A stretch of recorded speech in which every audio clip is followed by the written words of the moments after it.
Aleluia, glória a Deus, amém, queridos? Louvado seja o nome do Senhor essa noite. Quantos estão aqui para louvar e adorar o nome do Senhor? Amém? Glória a Deus, aleluia. Eu quero convidá-los a se colocar em pé para nós estarmos lendo a palavra do Senhor essa noite. Amém, amados? Glória a Deus. Quero te convidar a abrir sua Bíblia no livro de Tito. Nós vamos também acompanhar no telão.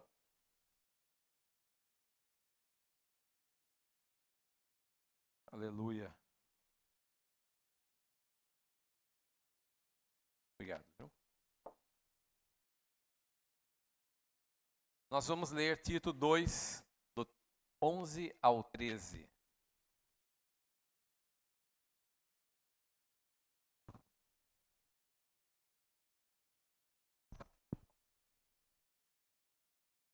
Aleluia. A palavra do Senhor diz assim: pois a graça de Deus se manifestou salvadora a todos os homens. Ela nos instrui a renunciar em impiedade aos desejos mundanos e a viver de forma sensata, justa e piedosa nesta era presente.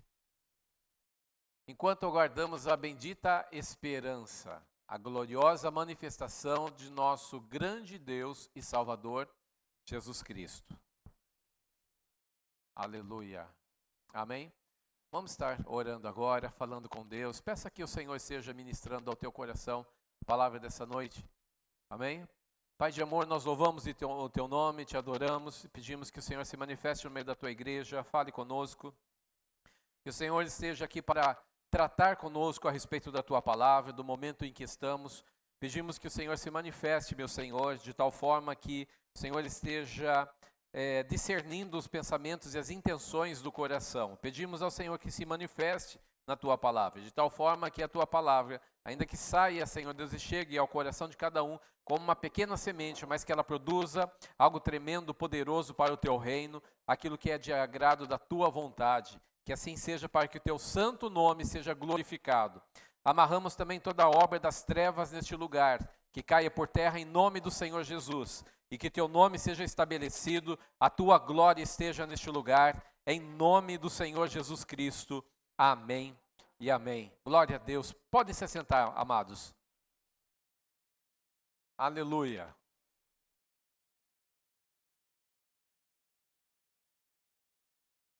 O tema da mensagem dessa noite é a bendita esperança. Nós tivemos esses dias uma guerra de poucos dias aí, mas que assustou o mundo inteiro a respeito de Israel e Irã. Nós tivemos esta guerra e muitas pessoas estavam se voltando para a Bíblia procurando algum texto específico da Bíblia que esteja falando sobre esse momento, porque alguns entenderam, muitos entenderam e acabaram passando isso a todas as pessoas que puderam a respeito de um possível final dos tempos chegando por causa do anúncio ou dessa guerra em si. E ali deram como texto base Ezequiel capítulo 38. Texto esse que fala de Gog e Magog chegando para invadir a nação de Israel. Mas isso não é para o tempo presente, além do que Gog e Magog se refere à Rússia e não ao Irã. O que fala no texto lá é da Pérsia, mas a Pérsia seria convidada a participar pela Rússia, e não teve nada a ver com essa guerra aqui. Amém? Glória a Deus. Mas isso não quer dizer que a volta do Senhor não esteja breve, bem perto dos nossos dias. Nós temos aí algumas coisas muito importantes. Mas o apóstolo Pedro diz que seria falado assim no final dos tempos, que desde os dias que nossos pais, os pais partiram, que os mais antigos partiram na fé, se diria: onde está a promessa da tua volta? E eles ignoram isso, que a terra foi feita pela palavra de Deus, de tal forma que, diz o texto lá de Pedro, ela estava submersa nas águas e ela veio à tona de dentro das águas, e eles ignoram isso, que um dia para Deus é como 1000 dias, um dia para Deus é como 1000 anos para nós, e o contrário também diz o texto lá.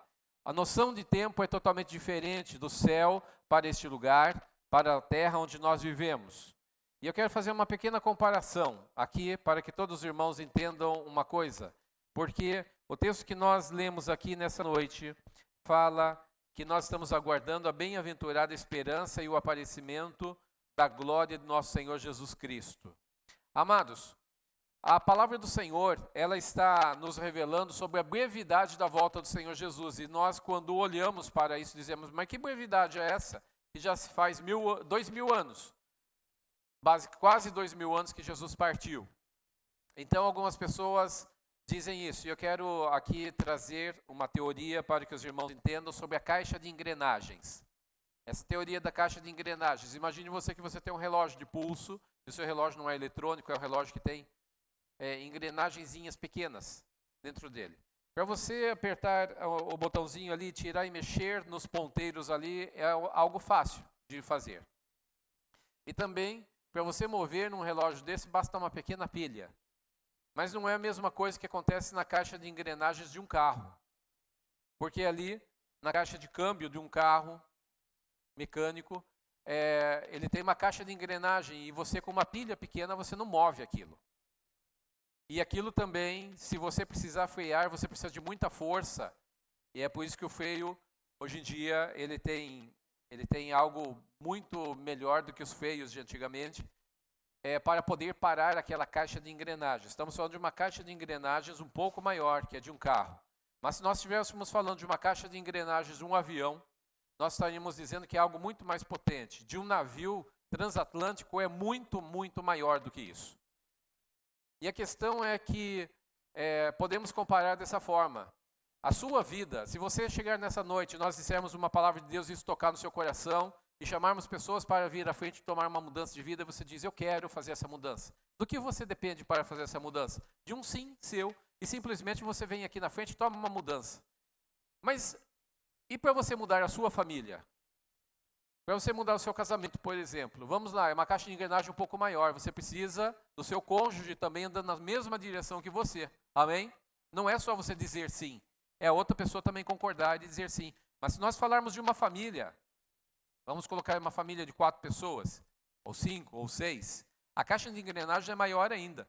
Porque enquanto os filhos são pequenos, os pais dizem, vamos para tal lugar, e os filhos acompanham. Mas quando começa a crescer, ele já diz, eu não quero ir para esse lugar, eu quero ir para aquele. E aí começa, para você mexer uma caixa de engrenagem dessa é muito mais difícil. São várias cabeças diferentes. Para nós fazermos uma caixa de engrenagem agora de uma cidade de pequeno porte, irmãos, precisa de um grupo de vereadores, precisa ali de autoridades na cidade para tomar decisões, as leis que são feitas, tudo precisa ver se é constitucional ou não. E existem os poderes de uma cidade. A caixa de engrenagem é muito maior do que de uma família. A caixa de engrenagem do estado de São Paulo, então, nem se compara. É muito, muito, muito maior do que da cidade de Piracicaba. E se nós falarmos da federação do Brasil, nós vamos falar que essa caixa é gigantesca. De tal forma que nós precisamos de muitos deputados, precisamos de senadores, nós precisamos de autoridades de vários níveis diferentes, nas várias esferas do poder, para tomar uma decisão, muitas vezes. A caixa de engrenagem é gigantesca. E se nós formos falar daquilo que está acontecendo a nível mundial, o encontro das nações e aquilo que eles estão planejando, essa caixa é muito maior do que do Brasil. Você entende isso? Então as nações fazem programação. A nossa cidade de Piracicaba, ela faz geralmente uma programação, a cada 10 anos ela faz uma programação. Por exemplo, uma agenda 2030, do ano 2020 ao 2030.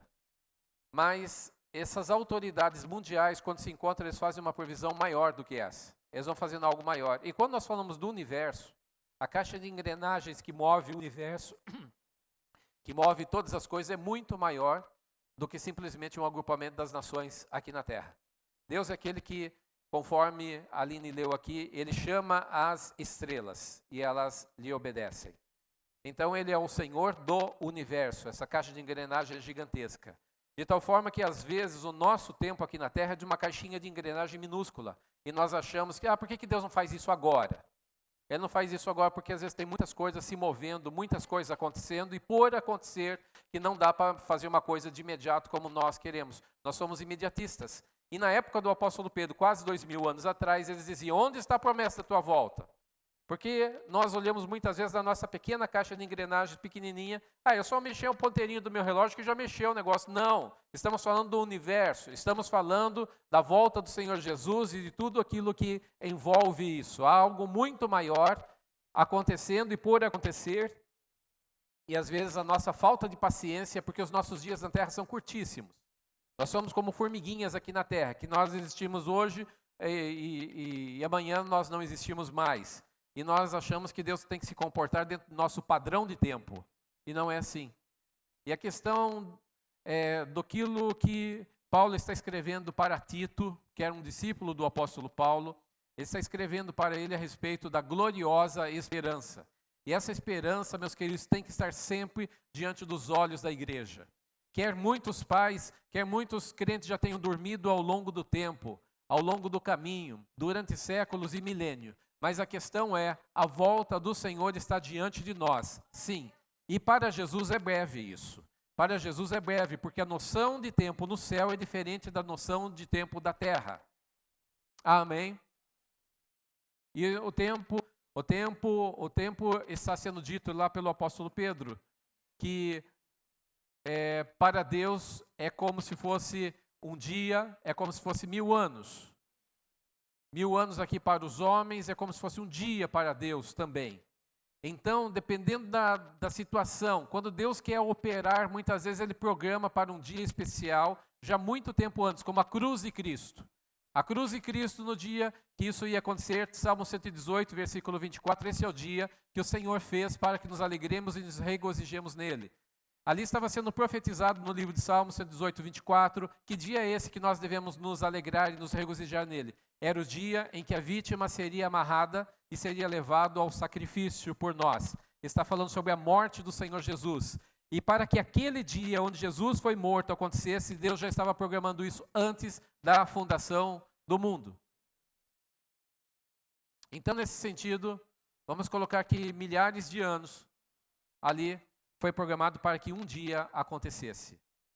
E da mesma forma, a volta do Senhor Jesus, ela há de acontecer. E agora Paulo está falando aqui sobre a graça de Deus. E ele fala sobre a graça. E essa graça, ele diz aqui que ela é manifesta, está sendo manifestada, trazendo salvação a todos os homens. Deus está oferecendo sua salvação a todos os homens. Todas as pessoas estão recebendo o prêmio da salvação, recebendo o presente da salvação, mas muitos não querem. E muitos querem também. A verdade é que há neste lugar pessoas aqui que desejaram fazer uma aliança com o Senhor Jesus Cristo para que suas vidas fossem salvas. Elas estão experimentando a graça de Deus, amém? E o texto está dizendo aqui, porque a graça de Deus se há manifesto, trazendo salvação a todos os homens, ensinando-nos que, renunciando à impiedade e às concupiscências mundanas, vivamos nesse presente século sóbria, justa e piamente. Quando ele fala a respeito disso, ele está dizendo que a salvação chegou e agora tem que haver o quê? Um abraço no plano da salvação e uma renúncia das coisas que são mundanas. Então, quero deixar bem claro, o plano da salvação de Deus, meus queridos, ele tem como uma primeira etapa o livramento do inferno. O livramento do inferno, porque este mundo está caminhando em direção ao inferno. A Bíblia diz que todos que receberem Jesus como Salvador e crerem nele serão salvos, mas aqueles que não crerem já estão condenados, permanecem na condenação, porque há uma condenação sobre o mundo ímpio, há uma condenação sobre as pessoas que de fato não entregaram sua vida ao Senhor Jesus. Agora o texto está dizendo que a graça nos ensina. A graça nos ensina a viver de forma que nós renunciamos à impiedade e às concupiscências deste mundo. Então, quando nós entregamos a nossa vida ao Senhor Jesus, nós vamos fazer escolhas agora. Eu quero que você entenda que a graça de Deus ela é perfeita e completa. Porém, quando chega a nós devemos fazer escolhas sobre o que nós queremos, porque agora tem muitas coisas que nós temos na nossa vida, nosso padrão de vida, que não cabem dentro da graça de Deus.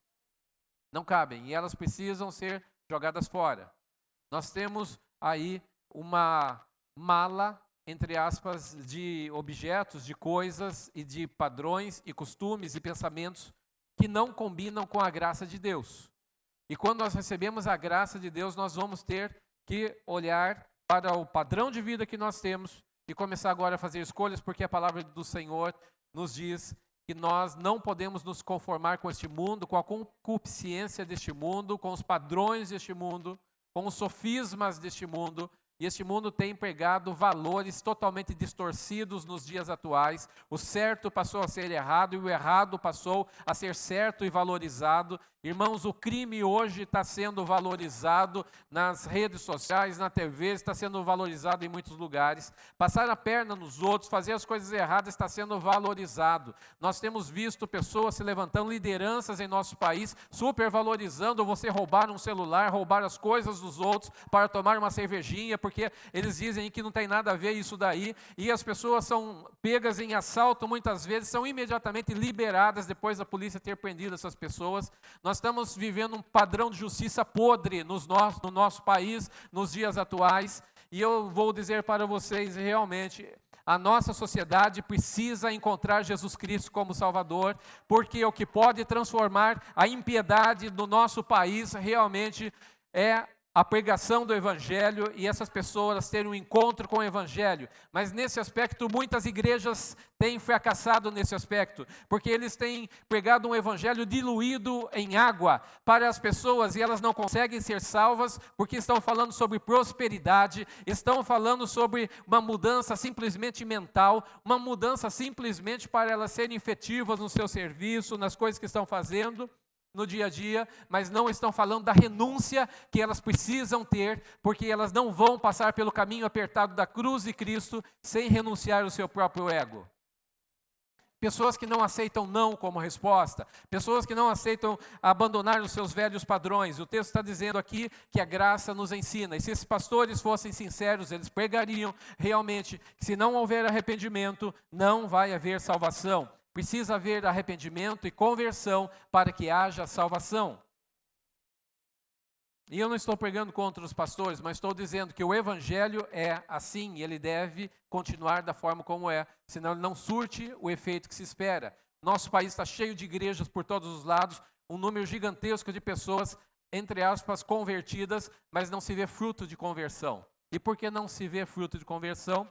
Porque quando elas precisam renunciar à impiedade, quando elas precisam renunciar à concupiscência mundana e à concupiscência carnal, muitas vezes não tem força para fazer isso. Mas eu vou dizer, este é o segmento do Espírito Santo. É assim que ele está trabalhando e é assim que ele trabalha no Evangelho. Amém? Aleluia. Amados, e sendo assim, o texto está dizendo que enquanto isso está sendo adaptado, transformado, nós estamos passando por mudanças na nossa geração, na nossa vida aqui, durante os nossos dias na terra, e nós estamos deixando o Evangelho trabalhar em nós, nós vamos fazendo renúncias. Deixa eu perguntar aqui, alguém já fez renúncias por causa de Jesus? Se você não fez renúncias por causa de Jesus, essa renúncia, meu querido, não é histórica apenas, uma vez a cada algum tempo, nós temos que fazer renúncias muitas vezes diárias. Renúncias diárias. Porque o velho eu da cruz, ele quer descer constantemente e às vezes ele escapa e ele quer descer e ele quer transparecer. Num caráter, muitas vezes aquilo que nós aprendemos na infância, na juventude, dentro das nossas casas, nos padrões da família, muitas vezes durante um momento nervoso, o momento que a gente se perde nos nossos pensamentos, a gente tem tendência de voltar aos princípios que a gente recebeu lá na infância, nos primórdios nossos. Só que a questão é que, o que se fazer quando erramos? O que fazer quando erramos? Temos que voltar aos pés da cruz. Temos que nos dobrar, porque a cruz é o ponto zero. É o ponto central da vida do cristão. Onde nós devemos nos dobrar diante do Senhor. Dizer, Senhor, eu deveria ter feito certo, mas não fiz. Eu deveria ter acertado, mas eu errei. Senhor, eu preciso do teu perdão, porque eu estou errado. Eu me arrependo e eu estou contando para o Senhor, confessando ao Senhor o que eu fiz. A graça não trabalha com homens infalíveis, homens que não falham. A graça trabalha com homens pecadores. A graça trabalha com pessoas que muitas vezes estão lá em cima na sua fé e de repente elas despencam. Às vezes estão andando sobre as águas e às vezes elas afundam. A graça do Senhor, meus queridos, não foi dada a um povo que não erra, não peca, mas a graça do Senhor nos valoriza e ela nos coloca em pé, quando nós a seguimos e quando nós cremos. Porque o agente que causa a transformação do Evangelho, da graça de Deus e faz com que absorvamos a graça na nossa vida é o Espírito Santo. Essencialmente, Ele está conosco e Ele é o nosso amigo. Ele é aquele que caminha conosco e nos ajuda nas nossas fraquezas, porque às vezes nem orar como convém nós conseguimos ou sabemos. Mas quem ora em línguas, ora bem, diz a palavra do Senhor, porque a pessoa quando está orando em línguas, ela está orando pelo Espírito, e é o melhor momento para que o Espírito ore por você, é o momento que você ora em línguas. A palavra do Senhor está nos dizendo aqui que vivamos neste presente século de forma sóbria, justa e piamente. De que forma nós vamos viver? Nós devemos viver de uma forma que seja justa e agradável a Deus. Amados, a volta do Senhor Jesus, ela passa de século em século até chegar nos dias atuais. E alguém pode dizer, pastor, mas o que te garante que Jesus pode estar para voltar nos nossos dias? Então vamos lá, vamos pegar um raciocínio bem básico. Eu creio que Jesus vai voltar, você crê? Tá, então se Pedro achava que era para os dias dele, já passaram 2000 anos, quem está mais perto da volta de Jesus, Pedro ou você? Aleluia, muito mais perto. Muito mais perto. Amém? Por uma questão lógica. Então nós vemos aí que nós estamos muito mais perto. Mas tem alguns sinais. Um deles é Israel. Israel é o relógio das nações. Porque Israel serve como base para os tempos e as épocas que Deus predeterminou pelo seu poder. E nós vemos que Israel, no ano 70 depois de Cristo, ele deixa de ser um país e é profetizado que essa figueira seria seca, ela ficaria seca, mas depois ela voltaria a brotar. Né? E às vezes a Sandra sempre fala para mim, até um pé de figo na casa dela, e passa a época das folhas lá, de repente fica totalmente sem folhas, e dá a impressão que o pé de figo morreu. E Jesus faz essa comparação com Israel. Porque sumiram as folhas completamente. Os judeus se dissolveram. Até de certa forma, parte da língua e da cultura de Israel se perdeu ao longo dos tempos. Quase 1900 anos sem país. Que país poderia voltar a ser um país depois de 1900 anos? Nenhum país, isso é um milagre. A respeito disso, diz lá a palavra do Senhor, no livro de Ezequiel, a respeito do vale de ossos sequíssimos. Vale de ossos sequíssimos, porque estava completamente seco. Quase 2000 anos sem nação. E Deus faz brotar novamente a nação de Israel e Ele deixa isso como algo visível para os nossos dias, de tal forma que hoje a gente pode ver e saber, estamos vivendo o milagre de Deus nos nossos dias, que é a restituição do Estado de Israel. Inclusive que foi atacado esses dias e atacou também a guerra que houve. Por quê? Porque Israel é o país indesejado no meio daquelas nações. E o Irã prega desde que as crianças são pequenininhas na escola, morte a Israel. Eles não querem negociar paz, eles não aceitam a existência de Israel. Eles não aceitam que Israel exista. Querem que seja destruído. E por que esse ódio tão grande? Ele é inflamado pelo inferno. Ele é inflamado pelo inferno, porque Deus tem uma aliança com este povo. Quer alguns acreditem ou não, aceitem ou não, mas Ele tem uma aliança com o povo de Israel. E Ele traz de volta, Ele pergunta para Ezequiel, esses ossos sequíssimos podem voltar à vida? E Ezequiel, olhando pelos olhos humanos, ele diz, só o Senhor sabe. Então vai, profetiza esses ossos para que voltem à vida. E eles começaram a se reconjuntar, houve um barulhão, parecia um barulhão de chocalho. Os ossos foram reconjuntando e nasceu carne, nasceu os tendões, e os nervos foram aparecendo e a pele por último. Meus queridos, e ficou como que um exército, mas ainda sem vida, mas completamente formado. A nação de Israel hoje está morta espiritualmente, ainda não tem vida. O sopro de Deus, a segunda parte da profecia do Vale de Ossos Secos ainda não aconteceu. Mas nós estamos vendo já um Israel que já se levantou como um povo, que já se levantou como uma nação novamente nos nossos dias. Então, esse é um sinal para a igreja? Sim. Esse é um sinal para a igreja? Sim. E Jesus diz, não passará essa geração sem que tudo isso se cumpra. Ele está falando da sua volta. E a sua volta, aleluia, ela aconteceria logo após a restituição do Estado de Israel. Mas nós temos mais algumas coisas que aconteceram para que sirva de exemplo para os irmãos. Nós já tivemos grandes pestes ao longo da história da humanidade, muitas pessoas mortas, mas nada comparável à pandemia que aconteceu agora nos anos 2020, 2021 e 2022. Nunca se viu algo global como isso que aconteceu nos nossos dias. As pessoas foram completamente transformadas, mudadas completamente. Todos aqui têm a sua experiência durante esse período daquilo que aconteceu. Pessoas morreram, muitas pessoas morreram. Foram sistemas políticos que mudaram completamente de forma nesses dias, leis que foram formadas, empresas que se fecharam, coisas que quebraram, muitas coisas aconteceram. A igreja nossa ficou fechada 5 meses. Como se prevê uma coisa dessa? E não só a nossa, mas outras igrejas também em muitos outros lugares. Muitas igrejas fecharam durante esse período. Por quê? Porque isso é um cumprimento da palavra do Senhor. Nós estamos vivendo dias em que as coisas têm acontecido diante dos nossos olhos como nunca aconteceram antes. E a igreja não pode viver simplesmente dizendo, isso sempre foi assim. Não, não sempre foi assim. Estão acontecendo coisas inéditas nos nossos dias, que são prefigurações, que são coisas que antecedem a volta gloriosa, a volta iminente, a bendita esperança da volta do Senhor Jesus Cristo.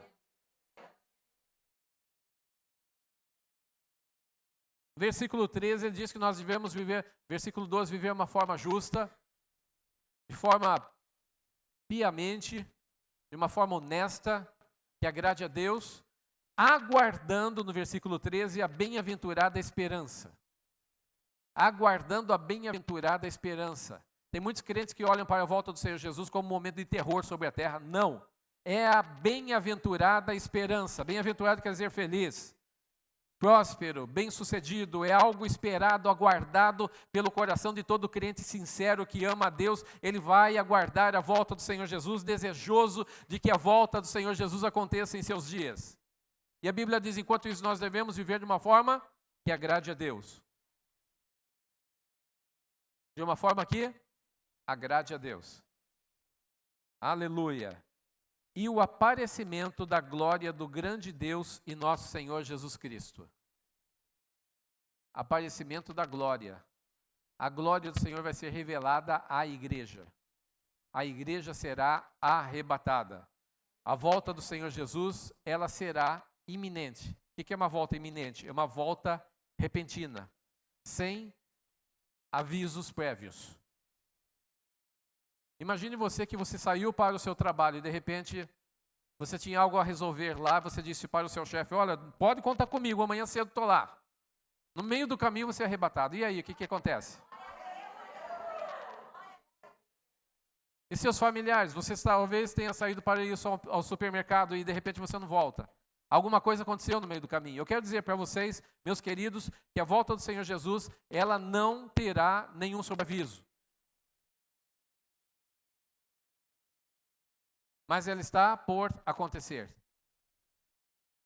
E ela não vai acontecer assim, sumiu uma pessoa aqui, daqui 10 minutos sumiu em outra, dali 15 minutos sumiu outra, ao longo de 3 dias sumiu um monte. Não, vai ser num só segundo, ao redor da terra, todos aqueles que aguardam a bem-aventurada volta do Senhor Jesus, em menos de um segundo, aleluia, serão arrebatados para se encontrar com Jesus.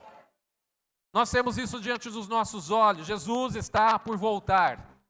A bendita esperança é o que sustenta a sua igreja. Nós sabemos que ele subiu realmente ao céu em glória, mas ele há de voltar da mesma forma como ele subiu, ele voltará para buscar o seu povo, a sua amada igreja, a sua amada noiva. Aleluia. Em João capítulo 14 está dizendo, não se turbe o vosso coração, credes em Deus, crede em mim. Jesus disse para os seus discípulos: na casa do meu pai há muitas moradas. Se não fosse assim, eu falaria para vocês, mas eu vou, e vou preparar lugar para que onde eu estiver, vós estejais também, diz a palavra do Senhor Jesus. E ele foi preparar lugar. Aleluia! Aleluia! Os lugares já estão preparados. Aleluia! Os lugares já estão preparados para a sua amada noiva. E o que Jesus está falando em João 14 é a mesma coisa que acontecia tipicamente, culturalmente, nos dias de Jesus na questão de casamento. E como que era? Funcionava assim. Um rapaz gostava de uma certa moça e ali então se conversava entre as famílias para possivelmente haver um casamento. E eles assinavam um contrato na presença de testemunhas. Eles faziam uma aliança. Esse era um pacto, contrato. Amém? Você faz um contrato com Jesus quando você é batizado nas águas, crê em Jesus, recebe Ele como Salvador e é batizado oficialmente. Você está assinando um contrato, uma aliança com Jesus. E aí depois desse contrato assinado, o que acontecia? A moça ela ia preparar um enxoval. Ela ia preparar aquilo que cabia a ela, preparar para o casamento. E o rapaz, o que queria fazer? Ele ia preparar uma casa. E quando a casa estivesse próxima de estar pronta, eles marcavam a data oficial, dizendo, olha, nós vamos marcar para tal dia o casamento. Então ele vinha e ele ia levar a sua noiva para morar na sua casa. E é nesse sentido que João 14 está escrito, na casa do meu pai há muitas moradas, eu vou preparar lugar para vocês. Eu vou preparar lá lugar para vocês habitarem comigo, para que onde eu estiver, vós sejais também. Jesus não vai voltar para buscar sua igreja, amados, como um rei. Ele não vai voltar para buscar sua igreja como um juiz. Ele vai voltar como um noivo para buscar a sua noiva apaixonada. É um casamento. Ele vai voltar para galardoar a sua noiva, para, aleluia, levar a sua igreja para as moradas celestiais. Há um primeiro encontro. E esse primeiro encontro que Jesus fará é exatamente o arrebatamento da igreja.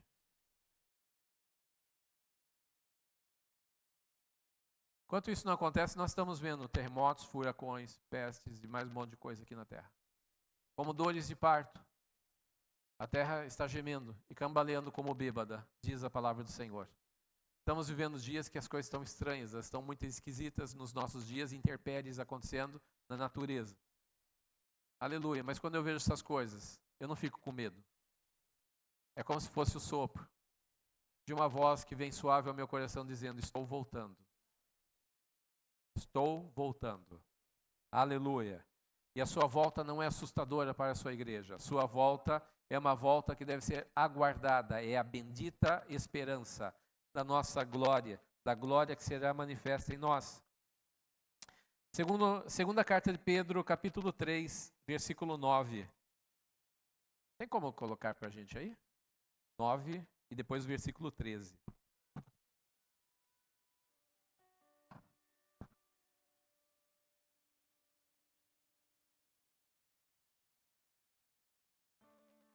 O Senhor não demora em cumprir a sua promessa, como alguns julgam. Ao contrário, Ele é paciente com vocês e não quer que ninguém pereça, mas que todos cheguem ao arrependimento. A salvação não é complicada.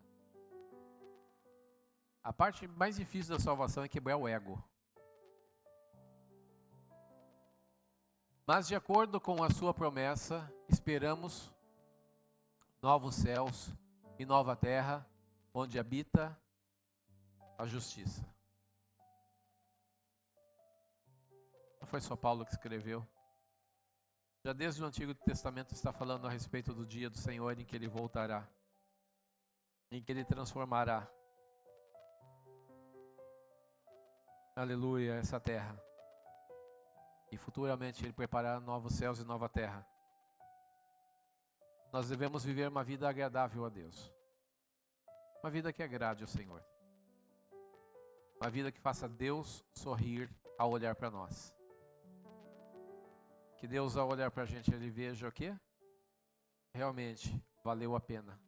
porque Isaías 53, versículo 10 está dizendo: o sacrifício da sua alma ele verá e ficará satisfeito. Que sacrifício? Sua morte na cruz. Ele verá que nós somos o resultado do seu sacrifício. Ele verá, olhará para nós e ficará satisfeito. Com o seu conhecimento, meu servo justo justificará a muitos.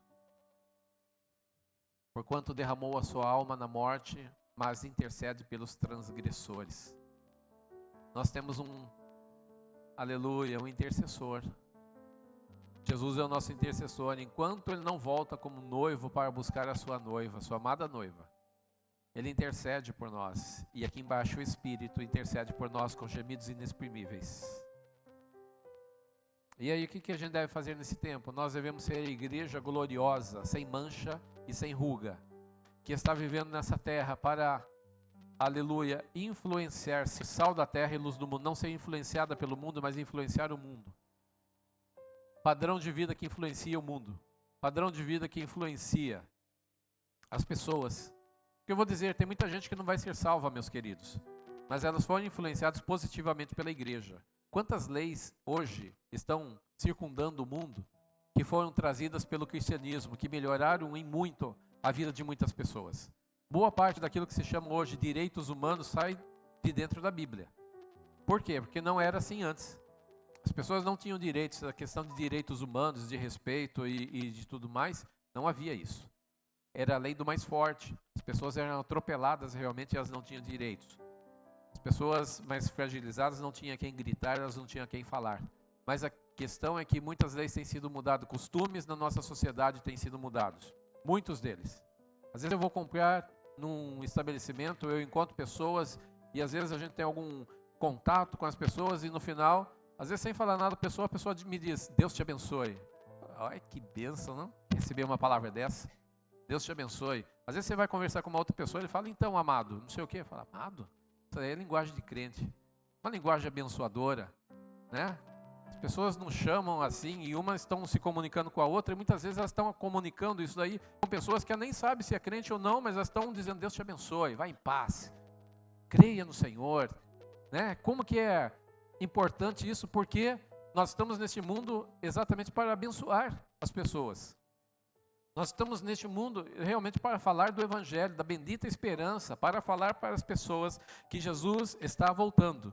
E enquanto isso não acontece, nós temos que evangelizar essa terra. Temos que não apenas resguardar o Evangelho, guardá-lo para nós, mas nós temos que pregar o Evangelho a toda criatura. Como ouvirão se não há quem pregue? Como eles pregarão se não forem enviados? De tal forma que a fé vem pelo ouvir e ouvir pela pregação da palavra de Deus, está dizendo a palavra do Senhor.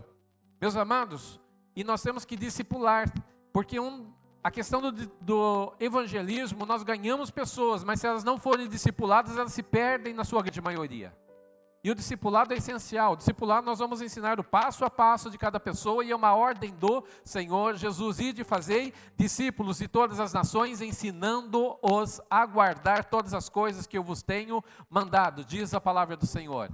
O discipulado é muito importante e ele deve ser feito por toda a igreja. Todas as igrejas devem ser feitas enquanto Jesus não volta. Nós devemos estar pregando o evangelho e ensinando passo a passo as pessoas a guardarem a palavra de Deus, aguardando a volta do Senhor Jesus, a bendita esperança da sua volta. O mundo tem esperança? Não. O mundo não tem esperança. As pessoas não sabem onde vão passar o amanhã. As pessoas não sabem o que vai acontecer com elas quando tremer a vida delas, quando tremer a base delas ou vier uma tempestade sobre suas vidas. Mas o crente, ele pode dizer: porque ele vive, eu posso crer no amanhã. Porque ele vive, temor não há. Temor não há, não há medo. Porque eu sei que independente de estar aqui ou em algum outro lugar, a minha vida está nas mãos de Deus, daquele que ressuscitou dos mortos. E eu sei que um dia ele voltará a buscar a sua amada igreja. quer eu esteja vivo, quer não, porque os mortos em Cristo ressuscitarão primeiro, será dado a primazia para eles, a honra aos que morreram em Cristo, para que ressuscitem primeiro. Mas tudo isso em menos de um segundo, porque num abrir e fechar de olhos, os mortos ressuscitarão, e os que estiverem vivos subirão logo em seguida para se encontrar com Jesus nas nuvens dos céus. Completando a figura de um casamento, Jesus foi buscar e preparar lugar, mas acontecia na cultura daquela época que o noivo chegava ali carregado pelos amigos seus, e a noiva chegava ali carregada pelas suas amigas, e aquelas moças virgens vinham e carregavam a noiva e traziam, o encontro era feito sobre os ombros, no alto, vinham os dois cortejos e eles se encontravam, o noivo se encontrava com a noiva ali nas alturas, e assim será também a volta do Senhor Jesus Cristo para buscar a sua amada igreja. Aleluia!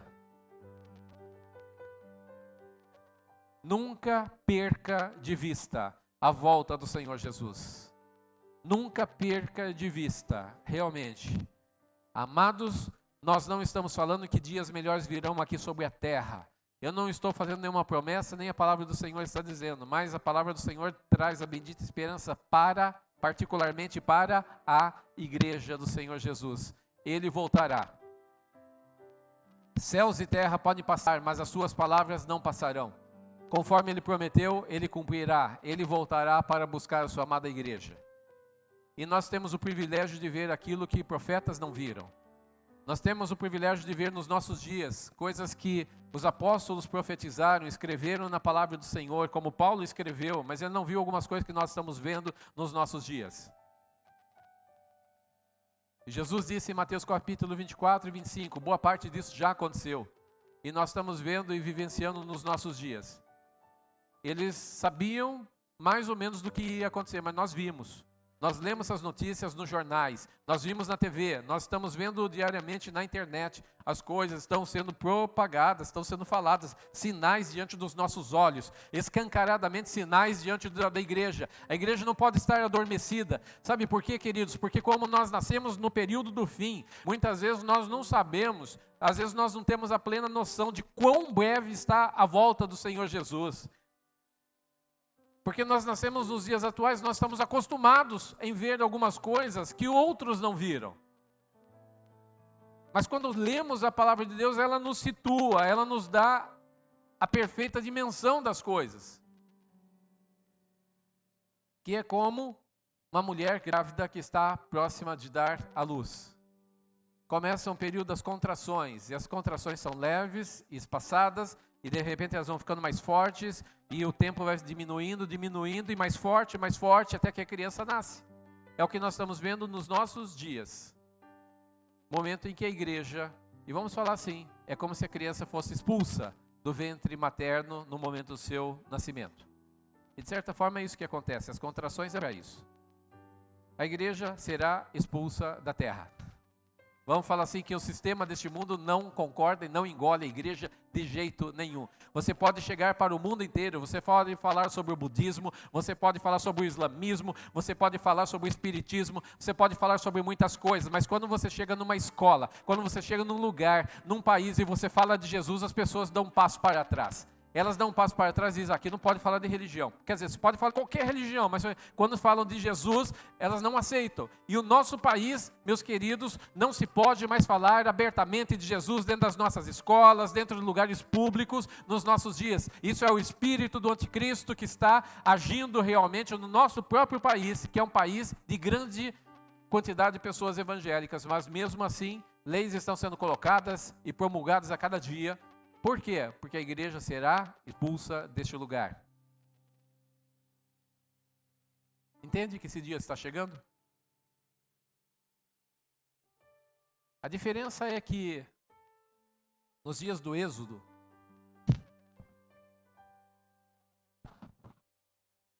dez milagres foram feitos, 10 pragas. E essas 10 pragas prepararam o coração de Faraó e também o povo de Israel. A última delas foi a morte dos filhos primogênitos. A Páscoa foi instituída naquela questão, naquele momento. E naquela noite, da Páscoa, eles comeram o cordeiro pascal. Comeram pão sem fermento. Por que pão sem fermento? Não dava tempo de esperar o pão crescer. Foi uma saída repentina do Egito, todos de uma só vez, durante a madrugada. E ervas amargas, eles comeram também. E Faraó disse: vão embora daqui. Vão embora deste lugar. Eles tiveram sinais que estavam apontando para o que ia acontecer. Mas diferente da igreja, a igreja está tendo alguns sinais, mas a volta do Senhor Jesus não dará tempo de você pegar peças de ouro ou prata com seus vizinhos, como os israelitas fizeram no Egito. Não dará tempo de você dar um tchauzinho para a sua vizinhança. Não dá tempo. Não dará tempo, porque a volta do Senhor Jesus será tão imediata que nem tempo de respirar para subir você terá. Muito, muito rápido. Talvez na velocidade da luz. Será o arrebatamento da igreja. Aleluia. Não dará tempo de arrumar nada. Não dará tempo de pedir perdão para ninguém. Não dará tempo de se ajoelhar diante do Senhor e dizer: a partir de hoje eu vou orar para buscar e me preparar para a sua volta. Não dará tempo de eu me corrigir das minhas iniquidades. Não dará tempo de eu deixar a pornografia. Não dará tempo, meus queridos, de eu me reconciliar com pessoas que eu briguei. Não dará tempo. Então, se você realmente quer morar com Jesus, o texto está nos dizendo que isso é para hoje. As mudanças que precisam ser feitas, as atitudes que precisam ser tomadas, as renúncias que precisam ser estabelecidas, devem ser imediatas. Não dará tempo para outra coisa. Para a volta do Senhor Jesus, a nossa vida tem que estar sendo preparada. E quando eu digo isso, alguns ficam com medo.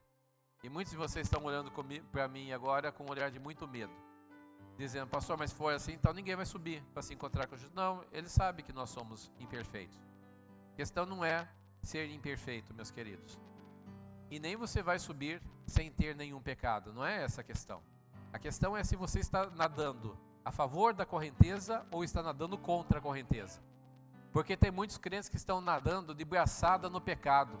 E dizem assim: mas todo mundo peca, todo mundo erra. E tem outros que estão lutando contra isso, dizendo: eu não aceito isso na minha vida. Às vezes escorrega, cai, tropeça, sim, mas ele está pedindo perdão, se voltando para o Senhor. O Senhor sabe quem é quem no meio dessa história.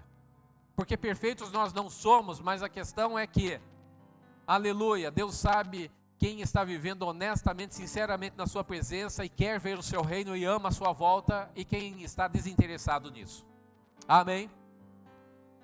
Aleluia. Então, se você busca o Senhor, e se você tem o seu tempo com Deus, e se você tem realmente se quebrantado na presença do Senhor, aleluia.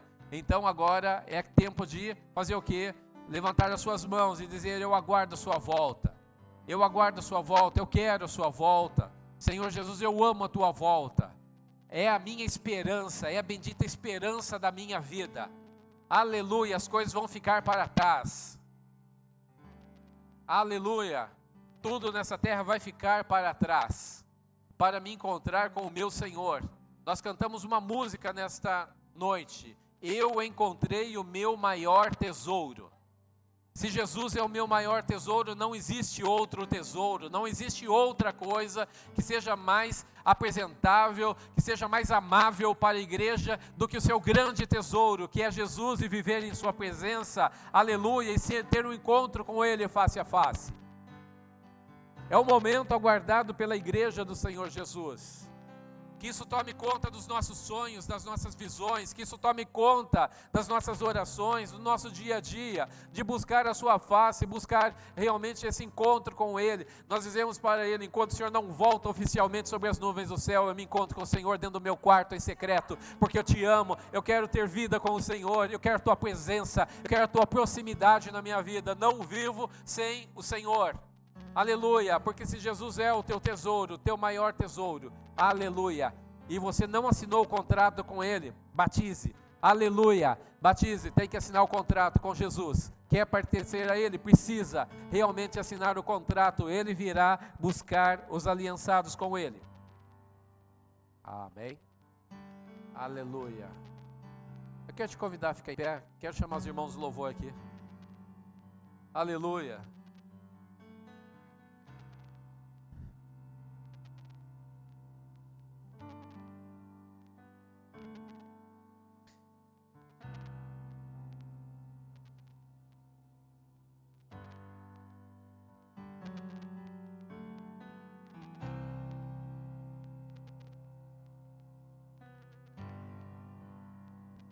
Aleluia.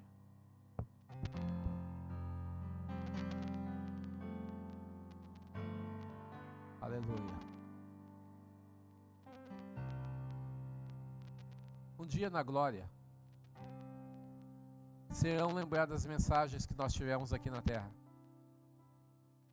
Serão lembrados os momentos e os dias que nós tivemos aqui.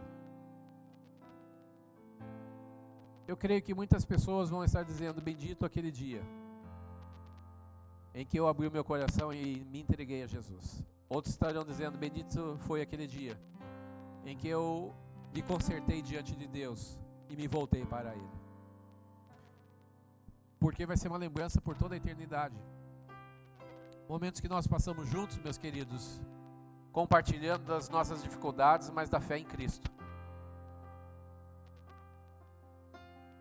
Momentos em que nós passamos, e talvez nós nos lembremos da mensagem dessa noite. Talvez alguém se aproxime de mim, lá no céu não vou ser pastor, e diga para mim assim: você lembra quando você pregou sobre a bendita esperança? Você se lembra daquele dia que você pregou sobre a bendita esperança?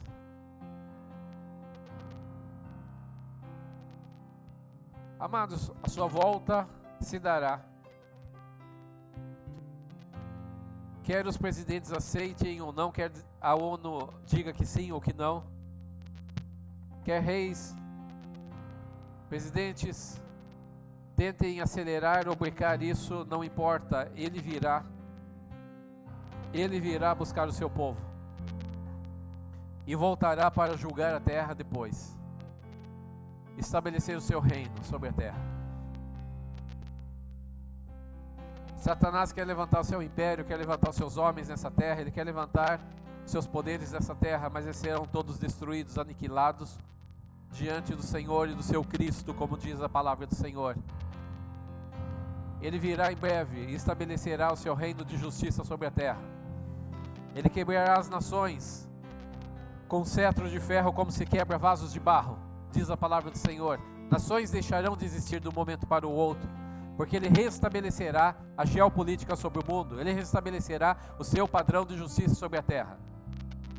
Nós estamos caminhando nessa direção, está se afunilando, está chegando o momento. Mas primeiro Ele voltará para tratar com a sua igreja, Ele voltará para tratar com o seu povo, Ele voltará para tratar com a sua noiva, buscando-a, aleluia, aleluia, mostrando o seu grande amor, mostrando realmente, aleluia, que Ele preparou lugares para que onde Ele estiver nós estejamos também. Eu quero orar com você agora. Essa mensagem não é apenas uma mensagem para cumprir, irmãos, o cronograma do domingo à noite. Essa é uma mensagem realmente para que os nossos corações tremam diante de Deus. Eu não sei se é a última mensagem que eu estarei pregando neste lugar, mas a questão é que Jesus está voltando para buscar a sua amada igreja. Ele está voltando para buscar a sua amada noiva. Aleluia, isso não nos deve assustar. Isso deve nos aquecer por dentro. Aleluia, nós temos um Senhor e Mestre. Nós temos o nosso amado, o amado das nossas almas. Ele é o maior tesouro que nós temos. Aleluia, aleluia. Ele é quem nós queremos ver face a face. Nós queremos nos encontrar com Ele. Ele é quem a nossa alma realmente disse: eu encontrei o lugar sossego da minha alma, o lugar seguro da minha alma está em Cristo. Aleluia, e se você não fez isso, faça isso nessa noite. Pai querido, nós oramos no nome amado do Teu Filho. Teu Filho a quem desce, Senhor Deus, para a remissão dos nossos pecados. O Teu Filho, Senhor Deus, a quem desce, Senhor Deus, para transformar na nossa vida de pobres mortais, ó Deus, aleluia, numa igreja, Senhor Deus, amada, santa, gloriosa, para se encontrar contigo. Nós que antes, Senhor Deus, tínhamos nossos pés atolados no charco de lodo, Senhor Deus, mas o Senhor nos tirou dali, nos lavou e nos colocou sobre uma rocha alta. Aleluia, nós te amamos, Senhor, nós queremos viver com o Senhor, nós precisamos do Senhor. Nos livre, meu Senhor, de toda amarra mundana. Senhor, nos livre, Senhor Deus, de todo pecado, Senhor Deus, que ainda está grudado em nós. Nós pedimos ao Senhor, livre os nossos olhos, ó Deus, de toda maldade, a nossa mente da maldade, o nosso coração da maldade. Nós precisamos do Senhor, Espírito Santo, nós precisamos do Senhor. Aleluia, o Senhor é santo e nos santifica, e o Senhor nos prepara. Prepare-nos para um encontro contigo. Prepare-nos para aquele encontro, meu Senhor, em que se dará a qualquer momento. Não haverá tempo de preparação, Senhor. Aleluia. É o dia a dia, Senhor Deus, que nós vamos nos preparando para nos encontrar contigo. E nós clamamos, ora vem, Senhor Jesus. E o Espírito e a noiva dizem, ora vem, Senhor Jesus. E todo aquele que ouvir, diga, ora vem, Senhor Jesus. Ora vem, Senhor Jesus. Volta para buscar a tua noiva. Hoje clamamos pelo teu reino sobre a terra, para que ele venha e seja feita a tua vontade. Aleluia, mas nós aguardamos a tua volta. Aguardamos, Senhor, o glorioso encontro, a bendita esperança, o dia, Senhor Deus, aleluia. Pai amado, aquele dia, Senhor Deus, em que em menos de um segundo, aleluia, aleluia, atravessaremos toda a atmosfera para nos encontrar com o Senhor nas alturas celestiais. Aquele dia, Senhor, aquele momento, aleluia, inigualável, que nunca houve nada parecido na história de toda a humanidade. Aquilo, Senhor Deus, que tantas pessoas desprezaram, vai se cumprir em Cristo Jesus, vai se cumprir segundo a sua promessa. Aleluia, a sua volta acontecerá. Aleluia, nós pedimos, Espírito Santo, faça-nos tremer diante da tua presença. Aleluia, em relação a nos arrepender dos nossos pecados. Senhor, tudo que não é teu, tire, arranque das nossas vidas com raiz, ó Deus, e tudo. Tire das nossas vidas tudo que não te pertence. Meu Senhor, nós pedimos, aleluia, não nos deixe, Senhor Deus, ficar nessa terra. Pedimos ao Senhor, nos ajude a triunfar, nos ajude a prevalecer contra o pecado, contra a concupiscência, contra os enganos dessa terra. Deus amado, prepare-nos para a sua volta breve, meu Senhor. Aleluia, as nações estão se organizando, mas Cristo virá para buscar o seu povo. Cristo virá, aleluia, nosso amado Senhor Jesus voltará para buscar a sua amada noiva. Aleluia, ora, vem, Senhor Jesus, clama a tua igreja, e que esse clamor se espalhe por todas as igrejas ao redor do mundo. Ora, vem, Senhor Jesus, seja o clamor do Espírito com a noiva, clamando, ora, vem, Senhor Jesus. Aleluia, aleluia, aleluia, glória a Deus. Aleluia, aleluia. Quantos estão no aguardo da volta do Senhor Jesus? Aleluia.